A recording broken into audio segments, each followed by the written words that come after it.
খেলায় দুলায় বাড়ে বল, মাদক ছেড়ে মাঠে চল। আজকে আপনাদের মাঝে শেয়ার করছি সন্দ্বীপের টার্ফ মাঠ, ওইখানকার সকল ইনফরমেশন এবং কত টাকা ঘন্টা প্রতি সবকিছু শেয়ার করবে এই ব্লগে। আসসালামু আলাইকুম everyone, welcome to the new another blog. আশা করি আপনারা সবাই ভালো আছেন।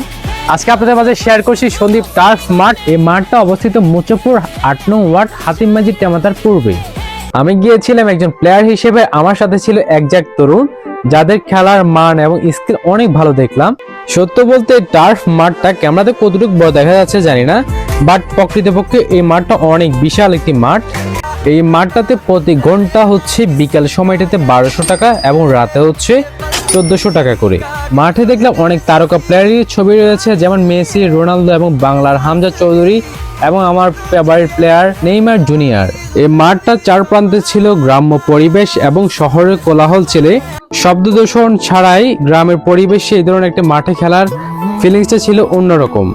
এখন আপনি যদি আমাকে বলেন আমার ফিলিংস কেমন ছিল, আমি প্রকৃতপক্ষে অনেক হ্যাপি ছিলাম এই ধরনের একটা সন্দ্বীপের নতুনত্ব ছোঁয়া এবং স্পোর্টসে, যেটা আমাদের সন্দ্বীপের প্লেয়ারদের জন্য অনেক ভালো হয়েছে। তবে আমি বলবো এখানে প্রাইসটা অনেকটা হাই, তার কারণ এখানে অনেক টাকা ইনভেস্ট করা হয়েছে, সো আপনারা মাঝে মধ্যে খেলতে পারেন। এখন এই মাঠের সৌন্দর্যটা আপনাদের মাঝে ফুটিয়ে তোলার ট্রাই করছি।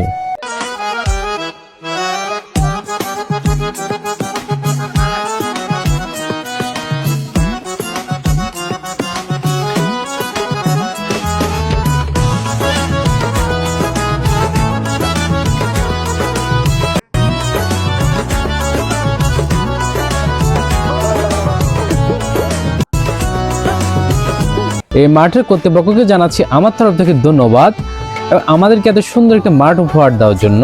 বাট প্রাইসটা যদি আর একটু কমে আনা হয় তাহলে আরো ভালো হবে। আমি মনে করি প্রত্যেকটা প্লেয়ারের একবার হলো টার্ফে খেলা উচিত, কারণ টার্ফে খেলার ফিলিংসটা অন্যরকম, যেটা সাধারণত মাঠে পাওয়া যায় না।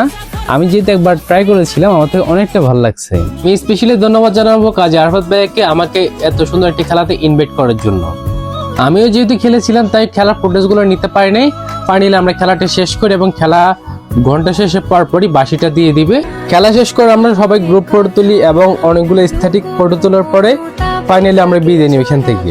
ফাইনালি আজকে আমাদের বিদায় নিচ্ছি। আসসালামু আলাইকুম, সবাই ভালো থাকবেন, সুস্থ থাকবেন, অবশ্যই লাইক কমেন্ট শেয়ার করে পাশে থাকবেন।